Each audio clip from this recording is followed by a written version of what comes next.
workshop held by Ashok Kumar Garg, an expert of 18089, the medical faculty. So, sir, please. Yeah, thank you, Kailash. Good afternoon, all. As Mr. Kailash has already informed that this whole exercise will be on document control and the record of and the records of control of records. So basically, this the whole document control system. If we talk about ISO standards and particularly ISO 9001, it says that the document control system is a systematic management of all document and record within the organization. It will ensure that the documents should be accurate, up to date, and accessible. So uh, the whole topic which says about the document control will have overall process as well as what is the importance of the document control. And today we will start with this topic.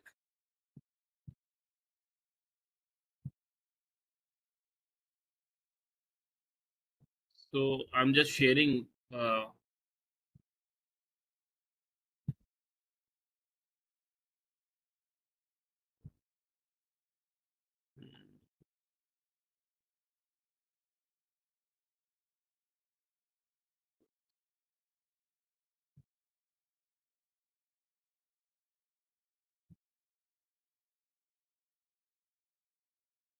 Manish, मेरा ये share नहीं हो रहा है.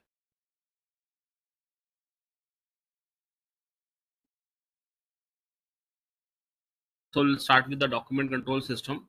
Basically, जब भी हम document की बात करते हैं हमारे किसी भी ऑर्गेनाइजेशन में, so we talk about two type of document. One is internal document and the second is the external document.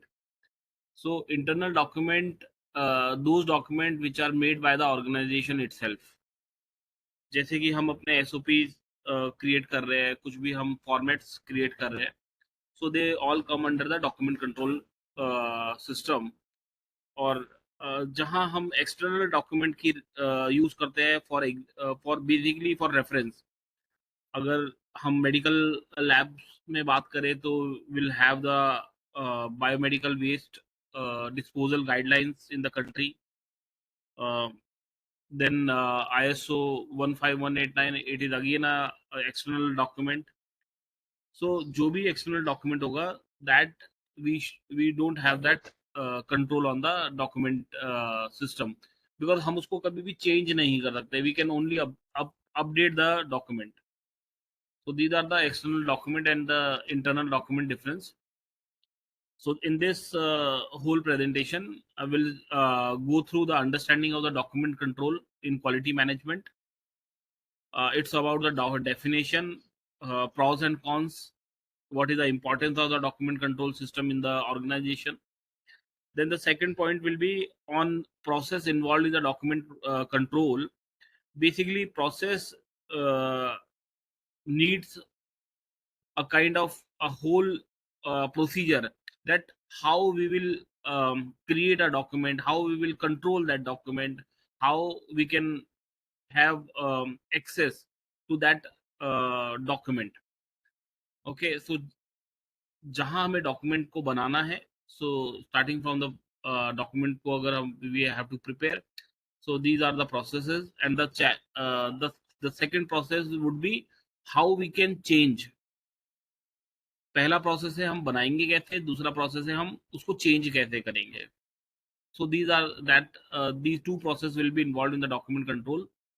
Then कुछ challenges है, and if there is a challenges, there should be a solutions in document control.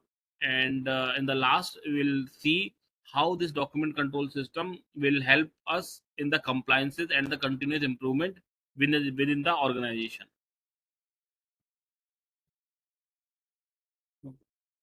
So starting from the section 1, which says about the understanding the document control in quality management system.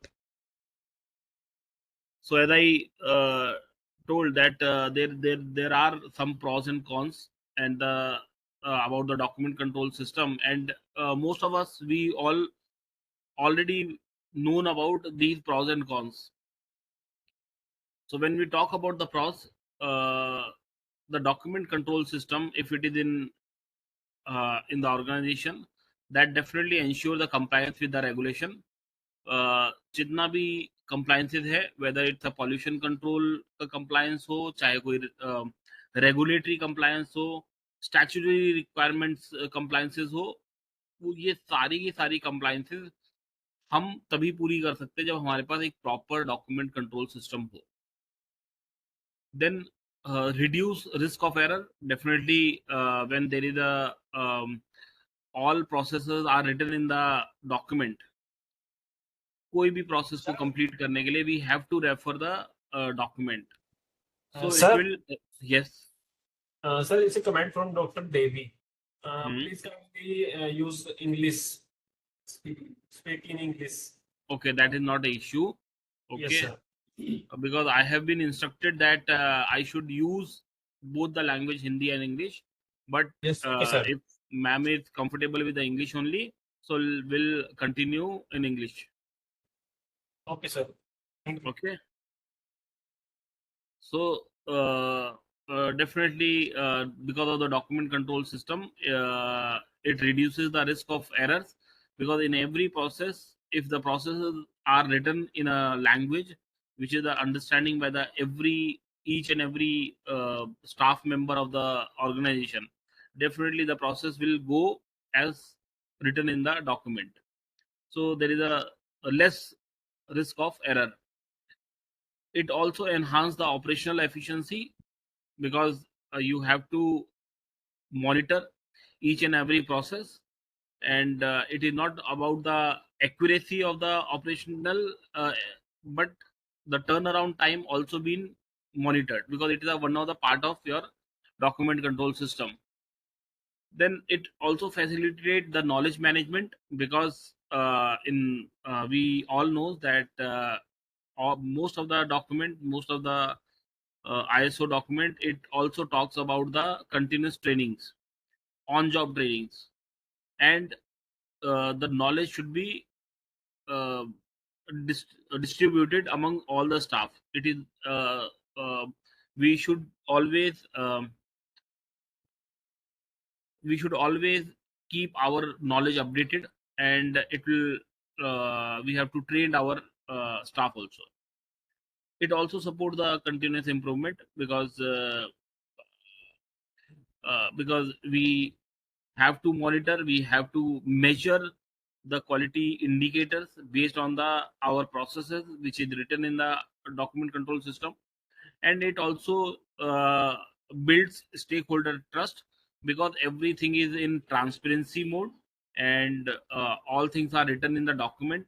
So whether it's an employee, whether it's a client, whether it's a management, all should have to work as written in the document. So it always builds a stakeholder trust because of transparency. But there are a few challenges when we are implementing document control. Most of the time, I also faces this kind of resistance from the staff, that who will do these kind of documentation in the organization. So I always suggest for each and every organization that you should have at least one person who will be responsible for the maintenance of all kind of documents. It also require ongoing maintenance, because every time you have to review the document, and if there is a changes, you have to change the document. It can be a resource intensive, because as I told that it need a team, a quality assurance team also, or a quality manager, uh, or anyone. So definitely it needs the resources. Risk of over complication. Sometime whenever we are writing documents, there are a duplicacy and duplicacy of the procedures, uh, and it gives a risk of over complications. Potential for outdated practices, because if you are not updating your document in time, sometime the outdated practices are being practiced in the laboratory, and there is a potential risk. Okay, so you have to keep your document updated, and definitely it needs regular trainings and updates, which again kind of task we all have to do. So there are no major cons, but there are some resistance from the staff that who will do this documentation system. And especially in the government setup, whenever we always talk to a government organization, it always have this is a major uh, challenge when we want to implement a document control. So, if we refer ISO 9001 for document control, the key requirement, or you can say these are the two procedures which we need to understand. One is the document identification standards, which says that how we will implement a consistent method for identifying document, which include unique identifier. Definitely, we have to give a number or title as a unique identifier. And then the version control, it also, we always talk about the version or revision or edition. There are various names, so we have to make sure that our version should be in a uh, valid uh, form. This ensure that all personnel can easily locate and reference the most current and relevant document. So the retrievability of the document should be perfect, that it can be easily located, and there should be a current relevant document, thereby minimizing error and enhancing operational efficiency. So we always ask about that to please remove the obsolete document from the locations where the people are working, because ultimately there is a risk of user. Then the second is the change management procedure, which says about how we will change a document which is being practiced by the uh, stakeholders. So establishing a formalized process for managing document changes is essential, and this includes documenting revisions. Here you can see that in the standard identification standard we have used a word version, and here we have using the sorry,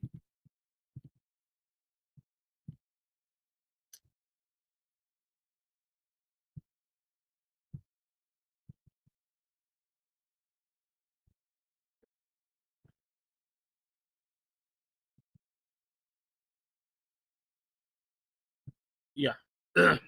So here we have used version, while here we are using a revisions. So basically these two things are same, and there is just a synonyms. So notifying relevant stakeholders of updates and ensure that the obsolete documents are removed from the circulation, which is very important, and which helps to maintain the integrity and reliability of the document management system.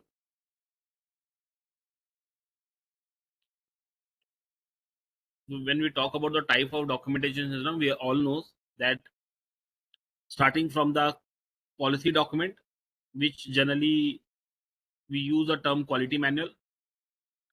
Then there will be a procedure manuals, SOPs, that is the standard operating procedures manuals, working instruction guidelines, uh, and then records and forms. These are the formats basically.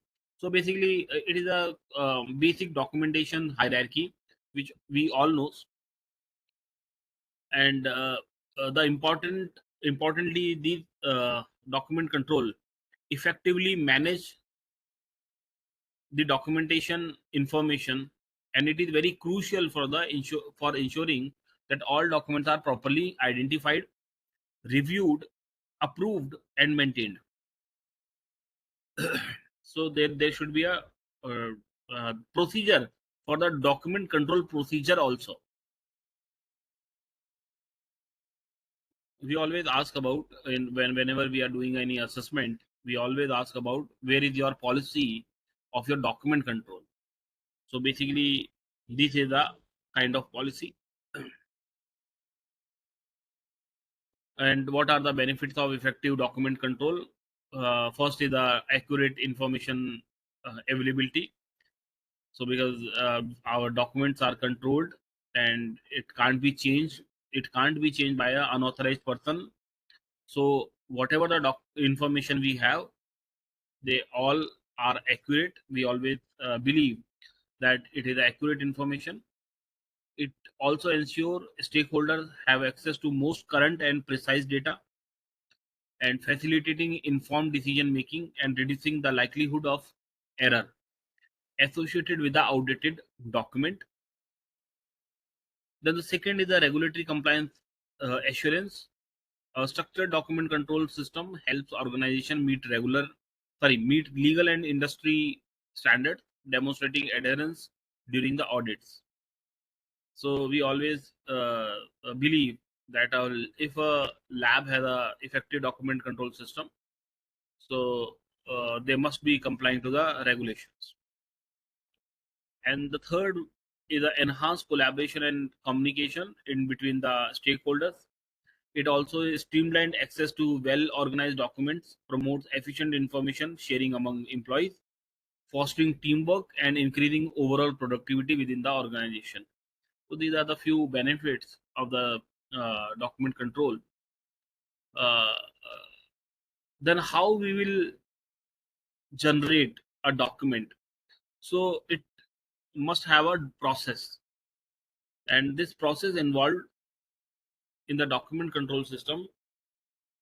Sir, Yeah, slides are not visible to participants. Please show in full screen. नहीं दिखाई दे रहा. Actually sir full screen में नहीं थी, वो काफी छोटा दिखाई दे रहा था उसमें. अभी क्या है? अभी हट गई है सर.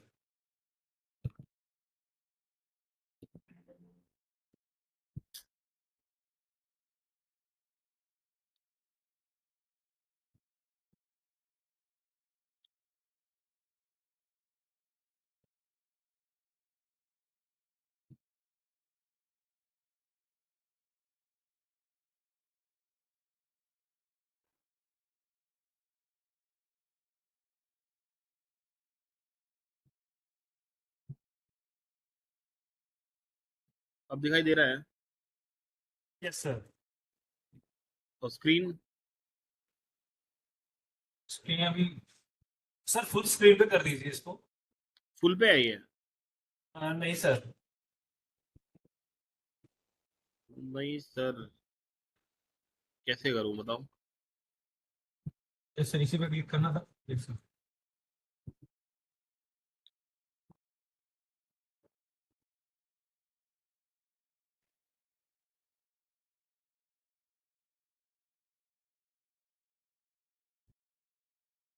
आ रहा है?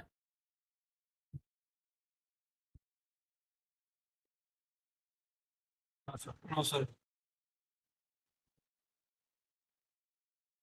Because in my computer I'm using a full screen.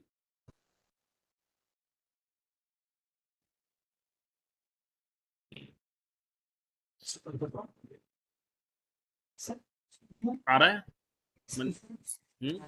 Sir zoom कर दीजिए सर थोड़ा सा आप अपनी साइड से.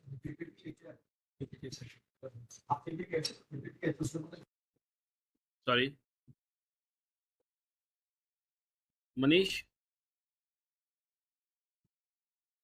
Yes sir. is it visible? No sir, full screen पे नहीं है अभी भी.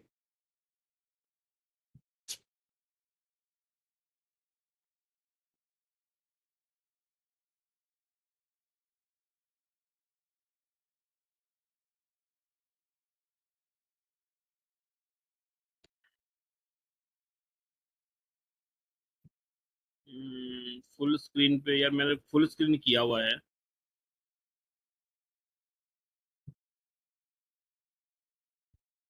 Stop share.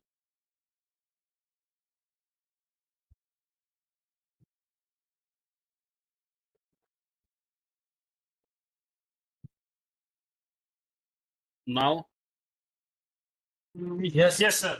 Not done. okay. Sorry. Starting with the section 2, which says about the process involved in the document control system.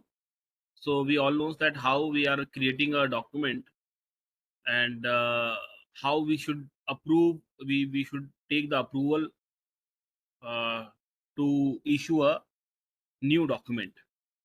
So when we all know that one has to create a document, and after creation of the document there should be approval process, that who will approve the changes or the issue of new document. And it is essential for ensuring that all organization documents are systematically developed, reviewed and approved to maintain compliance with the standard, and thereby enhancing the overall quality and reliability of the quality management system. Basically, whenever we are creating a document, so we should know about what is the issue number, what is the approval procedure, to whom we are distributing. So we should have a distribution list also, how we are storing the document, whether if we are storing in a hard copy, then definitely it will need a secure storage area. It should be a easily retrievable whenever we want to reference a document. We have to refer a document. And if it is in electronic media such as the computer, it should be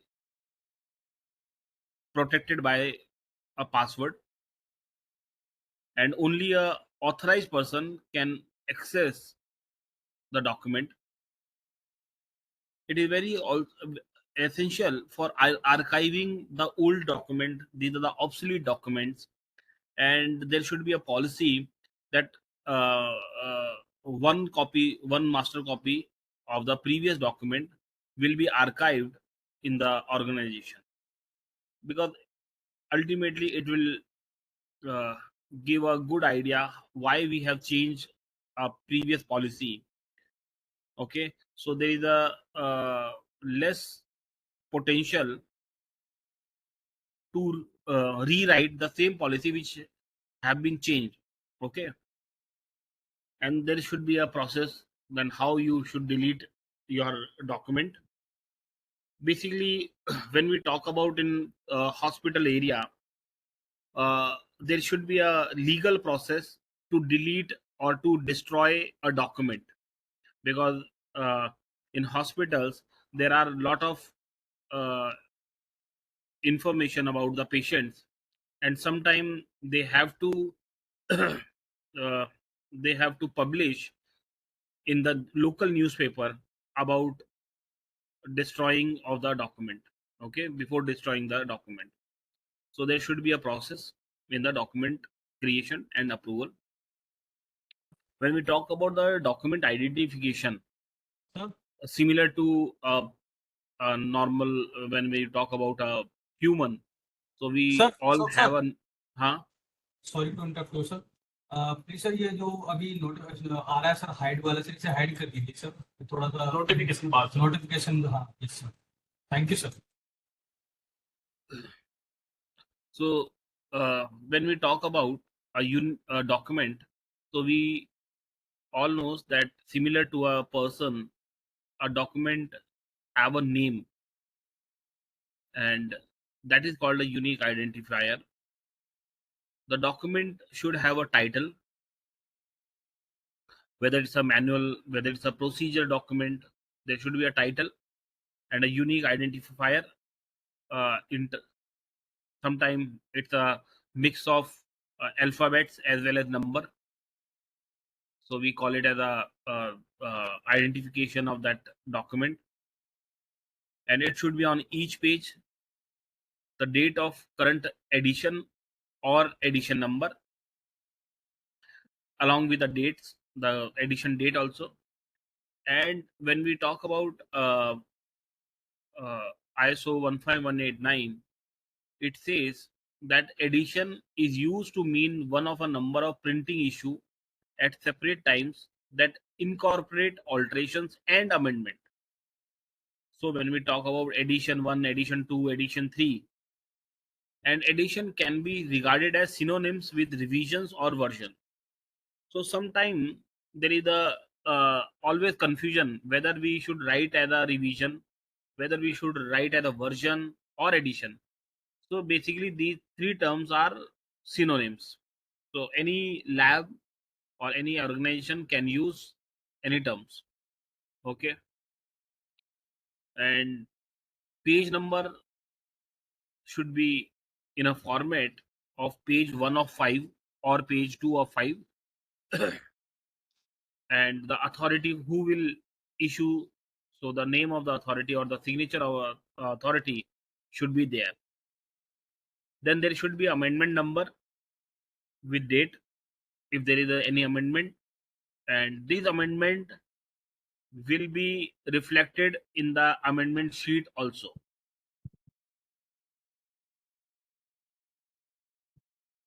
So basically this amendment number, it should be reflected in the amendment sheet. So whenever we want to change any document, we have to change the document. Then we have to mention in the amendment sheet that why it has been changed, who is the changing authority, what was the reason of amendment, and then we have to make sure that we have changed the amendment number. And definitely we should have a master list of documents in the organization to refer for the easily reference.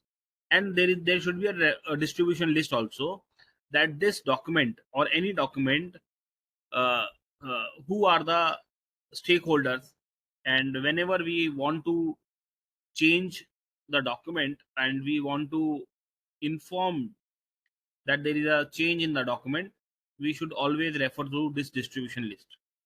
For example, when we talk about like in the medical laboratory, we talk about primary sample collection manual. So basically wherever there is a uh, sample collection, such as collection centers, collection area within the laboratory, or any hospital or any second party whosoever is sending sample to the laboratory. So they all should be in the distribution list, and whenever there is a change in the document, they all should be informed. And uh, this uh, distribution list will always gives a benefit to the laboratory, that whenever you are changing a document, all stakeholders should be informed. So the next is the distribution and access management. As I told, that there should be a distribution management also in the laboratory. And systematic documentation distribution established a structured approach for document distribution ensure that all personnel receive timely access to the latest version of the document, which is essential for maintaining operational efficiency and compliance with ISO standard. Then each document should be reviewed with a predefined frequency, and after the reviewing of the document, there should be a revision procedure. If there is no change, then the same version can be continued, but if there is a change, there is a amendments. So definitely there should be a clear policy about the revision procedures. So document accountability and traceability, and it established a robust framework for documenting the review and revision process, enhances accountability and traceability, which ensure that all changes are logged with detailed record of who approved them, when they were approved, and the rationale behind significant modification, that there should be a reason why there is a change, and thereby fostering transparency and trust in the document control system. Sometime I have also observed that sometime we give a reason for a modification that during audit auditor has suggested, which is a wrong practice. Basically, if there is a justified reason of changing a document, that should be written on the amendment sheet, rather than that somebody has suggested, because of the suggestion you have changed. Okay, so we should avoid this kind of justification. Then storage and prevention strategies, that how we are storing our document. Implementing secure storage solution is vital for protecting sensitive documents from unauthorized access and potential data breaches, ensuring compliances with regulatory standards and maintaining organizational integrity. So, importance of secure storage. Then regular backup protocols. Establishing routine backup procedure is essential to mitigate risk associated with the data loss, ensuring that critical documents are retrievable in case of system failure or disasters, thereby enhancing operational resilience. So, in today's life, when we are also taking the backup on the cloud or on a hard disk, so that our backup protocol should be there. The and effective document retention.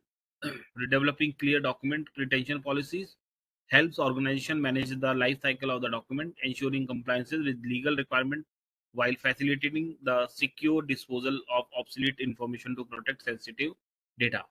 So we should have an effective documentation retention policy. Section 3 tells about challenges and solutions in document control system. So for every procedure, there may be a challenge.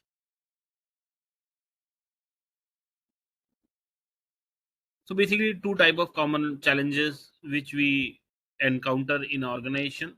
One is a review and approval stages, because sometimes our um, reviewing authority or the issuing authority might be not available in the laboratory or in the organization. So in those cases, there is some delay. So the review or approval stages of the document management can become bottleneck due to unclear roles and responsibility, that who will do the review, who will do the approvals, causing delay in the workflow. This inefficiency may lead to further circulation of unapproved document, that is the obsolete document, or unapproved document, increasing the risk of non-compliances and negatively impacting operational effectiveness. So organization should have a procedure, and there should be a turnaround time, that to at certain time they have to review the document and approve at right time. The second challenge which we all faces, that that to establish a standardized system for identifying and classifying document, because ultimately many people, they are not clear about how we have to make a identification process in the laboratory, and there is a always confusion whether we should write in the number, whether it's a numerological or alphabetical identifications, whether we should write revision or addition or uh, issue number. Okay, there are many you can say confusions. So organization should make a policy for identifying and classifying document, which leads to uh, less confusion and miscommunication among employees.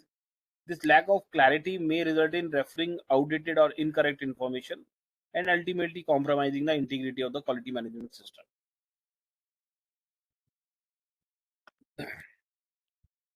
And the best practice for overcoming document control issues, one is the document control training program, that it implement the comprehensive training program, ensure that all employees understand document control procedure, fostering a culture of compliances and accountability within the organization. Second is the regular review, that is conducting periodic review of document control procedure, which helps identifying gaps and areas for improvement. And the third is the engagement of stakeholders, that all stakeholders should be engaged while using a document control, and they all must know about the procedure involved in the document control. As we all in today's life, we all uses the IT for our document control, and definitely with the coming AI facilities, it enhances the workflow automations, and there are few um, new, you can say, portals or systems or apps are coming, which talks about the workflow automations. So some of the organization, they are implementing advanced document management system, which allows to automate complex workflow, significantly reducing processing time and minimizing human error, and which leads to improved compliance and operational efficiencies. Then the section 4 talk about the compliances and the continuous improvement. As we already discussed, that because of the document control, we always have a control on the compliances and the regulatory standards, and we can ensure that we are complying to regulatory standards fully. So robust document control system, by implementing a comprehensive document control system, is essential for maintaining compliances, ensuring that all documents are accurately tracked, reviewed, and accessible to authorized person at all time. Who are the authorized person? Those who are the party that they have to refer that document. The regular audits and reviews, conducting regular audits and review of document control process helps identifying compliances gap, ensuring that organizations can proactively address issues before they lead to regulatory violation or operational inefficiencies. And the third is the training and awareness program, and establishing an ongoing training and awareness program for our employee fosters a culture of compliance, equipped staff with the knowledge and skill necessary to adhere to the regulatory standard efficiently. Monitoring and auditing document control process, as we discussed, that there should be an audit of the document control, and it can be included in the continuous improvement mechanism when we talk about ISO 15189 or 17025. Implementing a robust framework for monitoring and auditing document control processes not only ensure compliance with established standard, but also fosters a culture of continuous improvement, because ultimately we have to monitor that whether our document control system is effectively implemented in the laboratory or not. It can be measured also, that for many parameters, by regularly assessing the effectiveness of document management practices. Organizations can identify inefficiencies, enhance procedural adherence, and adapt to changing regulatory requirements, ultimately leading to improved quality outsource and operational excellence within the organization, within the quality management system. And what are the strategies to for continuous improvement in document control system? One is the employee training initiatives. So there should be a regular employee training uh, about the policies, procedures, document control systems, uh, requirement of document control management system. There should be training sessions, and these training sessions for employees involved in document control are crucial. These initiatives should cover both procedure update and the significance of the compliance, ensuring that staff remains informed and capable of minimizing error, thus enhancing the overall quality of documentation within the organization.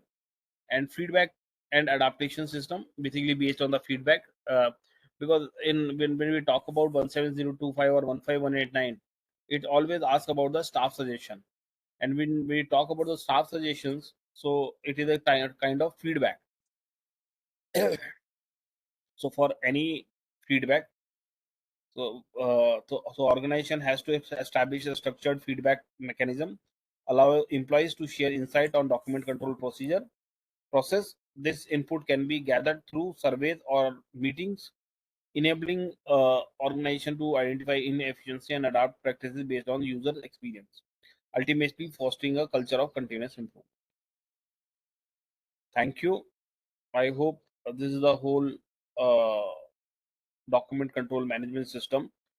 What are the benefits, what are the pros and cons, and what is the process to establish a document control system in the organization. So thank you all. Any questions on the document control?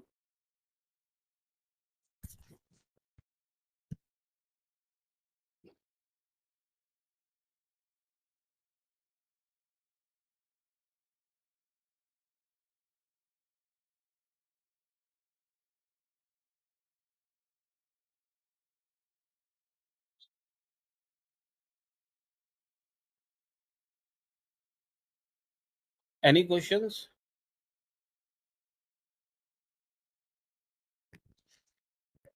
Yes, ma'am. We can share the slides. That is not an issue. Manish, please ensure that we can able to share our slides to each and everyone through email. Manish? Sir, we upload on our website. Okay. Yes, sir. Dr. Devi, you can always get these slides on our website, IQAS website. Any questions?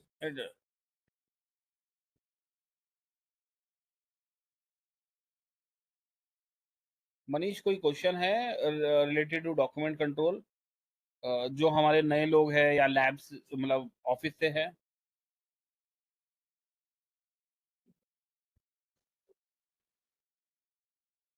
No, sir. Okay, ठीक है. Who has Sir, to approve? Who has to approve a document? Basically, there is not a clear, you can say, a policy. Okay, it's up to the laboratory that who will approve their document. It may be a lab director also. It may be a owner of the lab who are not the lab director, or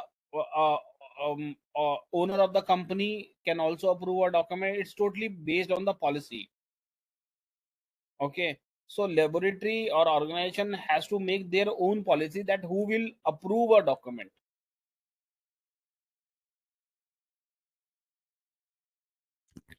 Okay, how to maintain a distribution list? Again, we have to see that that the document is who will use this document. As I told that when we talk about the primary collection sample manual, so basically we all know that might be technician will not see the primary sample collection manual. Basically a person of phlebotomist or a sample collection staff, they will use that document. And definitely when we are distributing a document, we should include those specific, you can say, designations who will use that document. So then we can always maintain a distribution list, and that distribution list will be the a part of the document in the initial stage, where we can mention that to whom we will distribute this document. So it is not a you can always maintain your distribution list within the organization.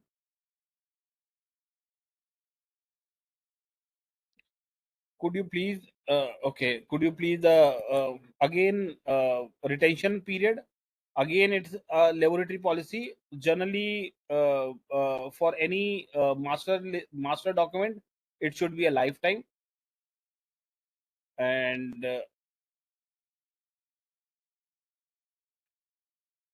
the retention policy, again, a laboratory has to make their own policy. What is the retention period? And for each and every document, there is a various retention period. When some of the document, for some of the records, we have to keep for years, and some of the records or document can be retained for some months also. It's totally depend on the laboratory. Okay, archiving and deletion. Basically, as I told you, that for each and every obsolete document, we have to make a archive, so that we can always uh, refer that why we have changed the policy. But when we talk about the deletion, we have to complete delete the document, whether it's a obsolete. Okay, after a certain period, we have to delete the document, and definitely all organizations are deleting their document after some time. Maybe it's a 10 year, 20 years, but there should be a clear policy that whenever you are deleting, you are destroying your document, there should be a clear policy. And who will allow this deletion or destroying the document? There should be a clear policy that who will take the who will give the approval.